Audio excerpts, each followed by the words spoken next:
तमीज से बात कर। अनामिका की शादी धूमधाम से प्रभात के साथ हो जाती है और उसके ससुराल वाले उसका स्वागत बहुत ही धूमधाम से करते हैं। परिवार में सभी उससे बहुत प्यार से मिलते हैं, लेकिन उसकी ननद काजल के चेहरे पर खुशी बिल्कुल नहीं दिखाई देती।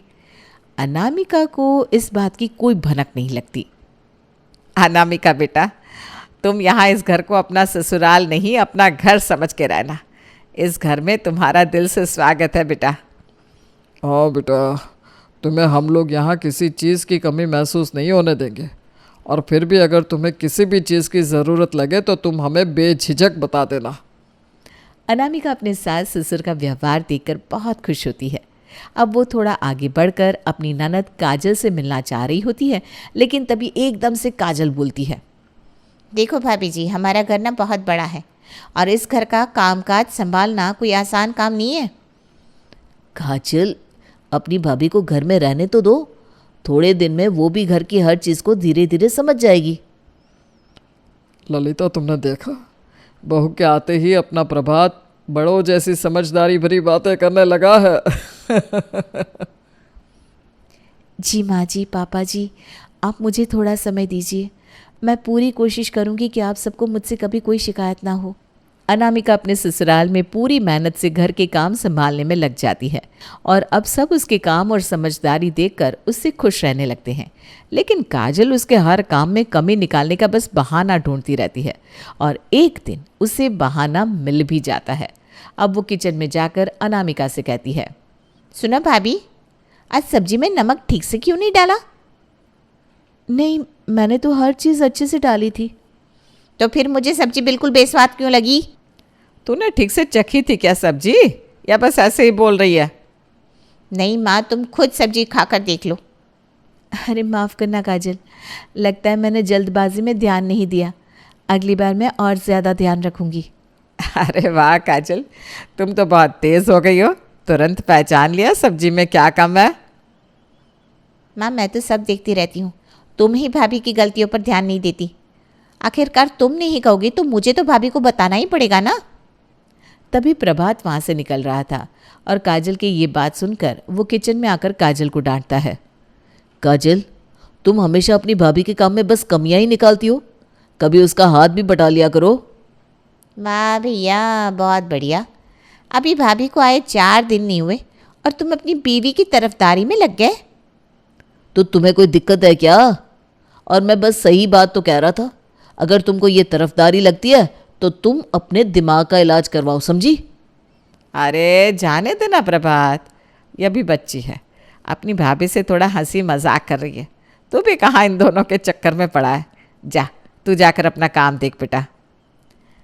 प्रभात गुस्से में वहाँ से चला जाता है, लेकिन काजल को इन बातों से अपनी बेइज्जती लगती है और वो इसका बदला अनामिका से कैसे लेगी इस बारे में सोचने लगती है। आज तक मुझसे इस घर में किसी ने इस तरह बात नहीं की और इस कल की आई लड़की के लिए मेरे भाई ने सबके सामने मेरी इतनी बेइज्जती की। इसका बदला मैं भाभी से लेकर रहूंगी। एक दिन जब ललिता और अनामिका बाजार जा रहे थे तो काजल भी उनके साथ ज़बरदस्ती चल देती है। फिर वो तीनों मिलकर अच्छे से सब्जी और ज़रूरत का सामान खरीदते हैं। लेकिन जब घर आकर पैसों का हिसाब होता है तो हिसाब में 150 रुपये कम निकलते हैं। अब मौका पाकर काजल छोटी सी बात का बखेड़ा खड़ा कर देती है। माँ, भाभी, जल्दी यहाँ आओ। क्या हुआ काजल, तुम ऐसे क्यों चिल्ला रही हो? वाह भाभी, एक तो कांड करती हो तुम, ऊपर से मुझसे पूछ रही हो मैं क्यों चिल्ला रही हूँ। अरे क्या हुआ काजल, सीधे सीधे बोलना। और तू किस कांड की बात कर रही है? माँ, आपको तो हिसाब किताब से मतलब ही नहीं होता। आज मैंने बाजार का हिसाब सही से चेक किया तो मुझे पूरे 150 रुपये का घपला मिला है। अच्छा अच्छा, तो ये बात है। मैंने सोचा न जाने आज क्या हो गया। ललिता का इतना नॉर्मल रिएक्शन देखकर काजल सोचती है उसको थोड़ा ज़्यादा बवाल करना चाहिए। शायद उसके बाद माँ भाभी पर भड़क जाएंगी, इसलिए वो 150 रुपये का महत्व अनामिका को बार बार समझाती है और उसकी ये चाल काम कर जाती है। अब ललिता अनामिका से कहती है, अनामिका, काजल ठीक कह रही है। माना 150 रुपये कम होते हैं, लेकिन हिसाब तो एकदम बराबर आना चाहिए ना। लेकिन माँ जी, मुझे सच में नहीं पता वो 150 रुपये कहाँ खर्च हुए हैं। कैसे नहीं पता? बाजार का सारा हिसाब तो आप ही ने किया था, आपको पता होना चाहिए। जल्दी बताओ अनामिका, 150 रुपये का तुमने क्या लिया? माँ जी मैंने कुछ नहीं लिया, जो सामान आया है वो सबके सामने है। घर में हंगामा होता देख प्रभात और सुरेश भी वहां आ जाते हैं। तब प्रभात जब सामान को अच्छे से चेक कर रहा होता है तो पिज्ज़ा का 150 रुपये का बिल सामने से निकलता है। उसे देखकर अनामिका कहती है, अरे याद आया, ये पिज़्ज़ा तो काजल ने खाया था माँ जी से छुपकर। अरे अब मेरे खाने पीने पर भी नज़र गड़ा कर रखती हो, तुमसे ये उम्मीद नहीं की थी मैंने भाभी। काजल ये कैसे बात करी हो तुम? ठीक ही तो कह रही है, अनामिका को ऐसे किसी के खाने पीने के बारे में नहीं बोलना चाहिए। माँ जी मेरे कहने का मतलब वो नहीं था। चुप रहो अनामिका, आज पहली बार मेरी बेटी तुम्हारी वजह से रोई है और ये अच्छा नहीं हुआ। काजल का सबके सामने रोना अनामिका को भारी पड़ गया और भाभी को डांट पड़ता देख काजल मन ही मन बहुत खुश हो रही थी। अब काजल का अनामिका को ताना मारना रोज धीरे धीरे बढ़ता ही जाता है, जिससे अनामिका प्रभात से कहती है, पता नहीं काजल को मुझसे इतनी नफरत क्यों है। वो हमेशा बस मेरे पीछे पड़ी रहती है और मौका ढूंढती है कि माँ जी से मुझे डांट कैसे लगवाए। देखो ये तुम लोगों के बीच का मामला है, इसे तुम्हें ही संभालना पड़ेगा। अरे पर मुझसे अब ये रोज़ रोज़ का टोकना नहीं झेला जाता। अरे कुछ दिन सहन कर लो, उसके बाद वैसे भी उसे शादी करके ससुराल जाना है। एक दिन ललिता के घर कुछ मेहमान आते हैं। सब बैठकर वहाँ मेहमानों से बात कर रहे थे। अब काजल उन मेहमानों के सामने भी उल्टी सीधी बातें करने लगी, जिससे अनामिका को बहुत बुरा लगता है। वो अंदर ही अंदर सोचती है पर कुछ कहती नहीं। अरे भाभी, मिठाई में इतना कम घी, क्या मेहमानों के सामने हमारे घर की नाक कटवाओगी? अरे नहीं नहीं काजल, हमें मिठाई बहुत अच्छी लगी। अनामिका ने तो बहुत स्वादिष्ट मिठाई बनाई है। लगता है काजल तुमको मिठाई पसंद नहीं आई। मैं अगली बार और अच्छे से बनाने की कोशिश करूँगी। काजल, सबके सामने ऐसे ताने मारने की ज़रूरत नहीं है। अनामिका ने बहुत मेहनत की है मिठाई बनाने में। अरे अब बस भी करो तुम सब। और काजल कितनी टांग खिंचाई करोगी अपनी भाभी की, उसको इस बार बख्श दो बेटा। हर दिन काजल का व्यवहार और कड़वा होता जाता है। अनामिका का मन उदास होता है। वो ये सब सहने की कोशिश करती है पर एक दिन खुद को रोक नहीं पाती और ललिता के सामने अपने दिल की बात कह देती है। माँ जी, मैं काजल को खुश करने की पूरी कोशिश करती हूँ, लेकिन वो तो हमेशा मुझसे नाखुश ही रहती है। अरे बेटा, वो तो अभी बच्ची है, उसे थोड़े समय में सब समझ में आ जाएगा। माँ जी, मगर इस तरह के व्यवहार से उसे ही नुकसान होगा। ससुराल में अगर ऐसे रही तो कैसे निभेगा? ठीक है बेटा, मैं उससे बात करूँगी, मगर तुम भी थोड़ा सहनशील बनो। माँ जी, सहनशील तो बनी हुई हूँ, पर दिल दुखता है जब वो हर बात में मेरा मजाक उड़ाती है।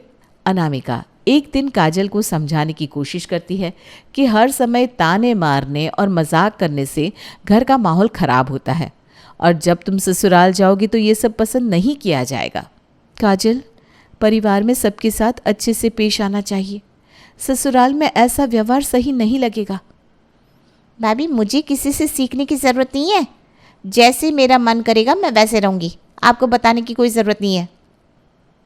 ये एक सलाह है एक बहन की तरह, आगे जाकर तुम खुद को ही मुसीबत में डाल दोगी।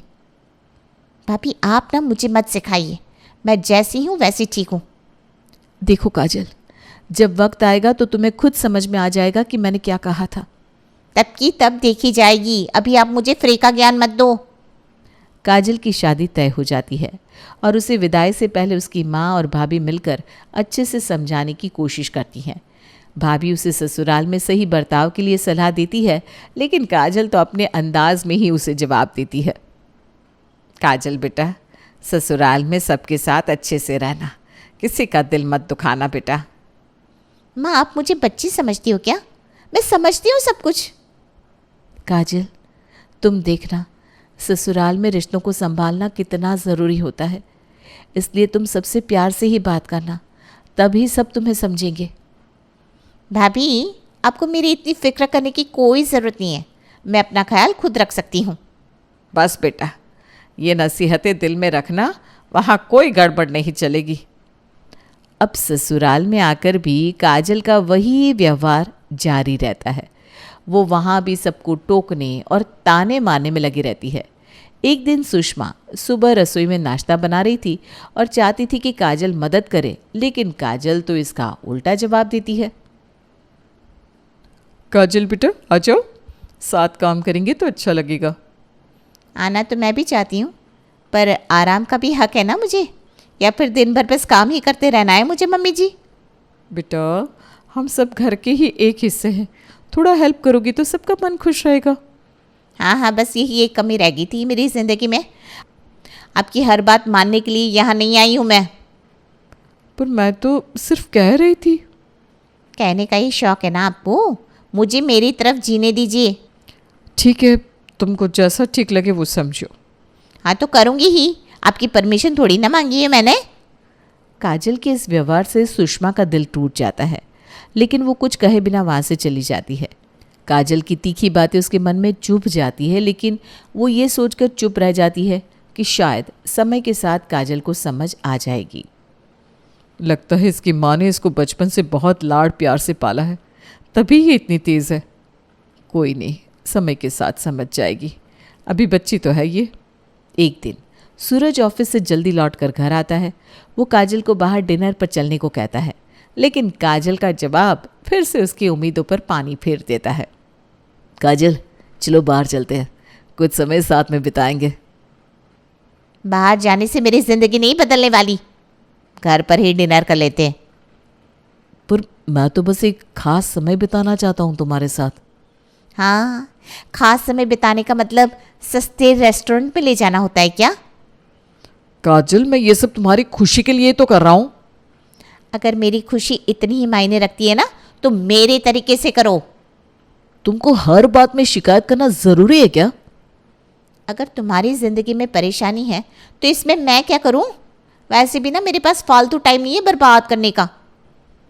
सूरज उसकी बातों से दिल ही दिल में टूट जाता है और सोचता है आखिर कब काजल का रवैया बदलेगा। वो उदास होकर वहाँ से जाकर अपने कमरे में अकेले बैठकर सोचने लगता है। मैं कितनी खुशी खुशी इसे घुमाने के लिए ऑफिस से जल्दी आ गया, लेकिन ये मेरी भावनाओं का ऐसे मजाक उड़ाएगी, ये तो मैंने सपने में भी नहीं सोचा था। पता नहीं ये कब समझेगी। कुछ दिन बाद सुषमा की सहेली घर आती है और सुषमा चाहती है कि काजल अच्छे से पेश आए, लेकिन काजल का तीखा जवाब फिर से माहौल को बिगाड़ देता है। काजल बेटा आओ, मेरी सहेली से मिलो, ये तुमसे मिलने आई है। आप खुद ही मिल लो, मुझे भी फुर्सत नहीं है। काजल बेटा अच्छे से पेश आओ, सब तुम्हें देखकर खुश होंगे। मैंने यहाँ सबको खुश करने का ठेका नहीं ले रखा है। अरे काजल बेटी, परिवार में मिलजुल कर रहने में ही खुशी है। खुशी? सुनो आंटी जी, मेरे जीने का तरीका अलग है, मुझे किसी की ज़रूरत नहीं है, मैं खुद में खुश रहती हूँ, समझी? काजल मेहमानों के सामने ऐसा नहीं बोलते। तो मत बुलाइए मुझे, वरना फालतू में आपकी सहेली नाराज़ हो जाएगी। सुषमा और उसकी सहेली इस तीखे जवाब से चुप रह जाती हैं। अब सुषमा को ये समझ में नहीं आता कि इस माहौल को कैसे संभाले। थोड़ी देर में सहेलियों के जाने के बाद वो काजल से बात करने की कोशिश करती है, लेकिन काजल फिर से उल्टा जवाब देकर सुषमा का मुंह बंद कर देती है। काजल मैंने तुमसे कहा था कि थोड़ी शांति और प्यार से रहो, मगर तुम हर बात पर ताने क्यों मारती हो? मैंने तो बस वही कहा जो मुझे सही लगता है। काजल बेटा, हर बात जो तुमको सही लगती है ज़रूरी नहीं है कि वो सबको भी सही लगे, और इस तरह बोलने से रिश्ते बिगड़ जाते हैं। काजल तुम्हें यह समझ में नहीं आता क्या कि सब लोग तुमसे बड़े हैं और ये लोग तुम्हारी बदतमीजी बर्दाश्त नहीं करेंगे, इसलिए तुम जो भी बोलो संभल कर बोला करो। तो मैं ऐसा क्या ही बोलती हूँ जो सबको मेरी बोली इतनी खराब लगती है? सुषमा परेशान होकर सूरज से काजल को उसके मायके घुमा लाने को कहती है। वो सोचती है शायद वहाँ जाकर इसका मन बदल जाएगा तो ये अपने आप खुश होकर सबसे सही से बात करने लगेगी। सूरज काजल को उसके मायके ले जाता है, लेकिन वहाँ सूरज का लटका हुआ मुंह देखकर अनामिका उससे पूछती है, क्या हुआ नंदोई जी, आप बहुत परेशान लग रहे हो। अनामिका के पूछने पर सूरज उसको काजल की सारी करतूतें बता देता है।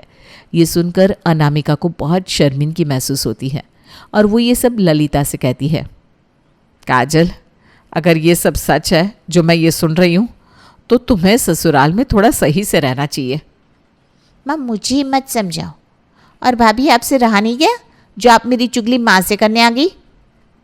मुझे ये सब नंदोई जी ने बताया है। आपकी नंदोई जी को तो मैं घर जाकर बताऊंगी। 2 दिन मायके में रहने के बाद काजल अब अपने ससुराल आती है और आते ही वो वहाँ हंगामा शुरू कर देती है। ये देखकर उसके सास ससुर उससे गुस्सा होने लगते हैं। अब वो सबको उल्टा सीधा सुनाने लगती है। सूरज, आपको जरा भी तमीज़ नहीं है क्या? जो मेरे घर में जाकर मैं इस घर में क्या करती हूँ सब बिना सोचे सच्चा झूठा मिलाकर मेरे घर वालों को परेशान कर दिया। अब वो लोग मेरे बारे में क्या सोच रहे होंगे? तुम जैसी हो, बस मैंने तुम्हारी भाभी को वही बताया है। क्या हुआ काजल, जो घर आती ही हंगामा शुरू कर दिया तुमने? आप बीच में मत बोलो। काजल, तमीज से बात करो, मेरी माँ है ये। हाँ, तुमको तो बहुत तमीज़ है ना, तभी तो मेरी बेइज्जती करके आए हो मेरे मायके में। सूरज और सुषमा दोनों को अच्छे से समझ में आ जाता है कि काजल का तीखा और कड़वा स्वभाव उनके रिश्तों में दरार पैदा करवा देगा। इसलिए वो अब कुछ दिनों के बाद सूटकेस के साथ काजल को दोबारा उसके मायके छोड़ आता है। ये देखकर ललिता और अनामिका बहुत परेशान हो जाती हैं। ये क्या हुआ काजल बेटा, तूने फिर ससुराल वालों को परेशान किया क्या? मैंने किसी को परेशान नहीं किया। वहाँ किसी को मेरा बोलना पसंद नहीं आता, मैं क्या करूँ? अरे क्यों पसंद होगा, तेरी ज़बान भी तो कैंची से तेज़ चलती है। तूने ही कुछ उल्टा सीधा बोला होगा। ये सब तुम्हारी करने का नतीजा है माँ। पहले तो मुझे सर चढ़ाया, अब ज्ञान दे रही हो। सब मुझे वहाँ बदतमीज समझते हैं। बदतमीज को बदतमीज ही समझेंगे ना। मुझे पहले ही लग रहा था तूने ससुराल में कोई बड़ा कांड किया है, वरना कोई दामाद ऐसे ही अपनी पत्नी को उसके मायके नहीं पहुंचाता। हाँ हाँ, सब मेरी ही गलती है माँ, और तुम सब तो दूध के धुले हो ना। अब कुछ दिनों बाद सूरज काजल के मायके में तलाक के कागज़ भेजता है, जिनको देखकर वहाँ सबको गहरा सदमा लगता है। अब तो काजल को भी ये समझ में नहीं आता कि वो क्या करे। वो अपनी भाभी से राय लेती है। भाभी, मुझे नहीं पता था कि मेरी इन हरकतों से सूरज मुझे छोड़ देंगे। अभी भी कुछ नहीं बिगड़ा है काजल, तुम अपने आप को बदलो, तब सब सही हो जाएगा। भाभी, मुझे माफ़ कर दो, मैंने आपके साथ भी बहुत बुरा बर्ताव किया है। कोई बात नहीं काजल, अब तुमको समझ में आ गया है ना। तुम बस जब सूरज आए तो उनसे सच्चे दिल से माफ़ी मांग लेना, सब सही हो जाएगा। ठीक है भाभी। कुछ दिन बाद सूरज काजल को तलाक देने आता है, लेकिन काजल सूरज के सामने फूट फूट कर रोती है और सूरज को रिश्ता ना तोड़ने को बोलकर अपने किए बर्ताव की माफ़ी मांगती है। ये देखकर सूरज उसको आखिरी मौका देने के लिए अपने घर ले जाता है और अब अपने ससुराल में काजल बहुत अच्छे से बर्ताव करती है और सभी उससे खुश हो जाते हैं। तब एक दिन सूरज काजल को बताता है कि तलाक देने वाली बात एक मजाक थी। ये सुनकर काजल हंसने लगती है।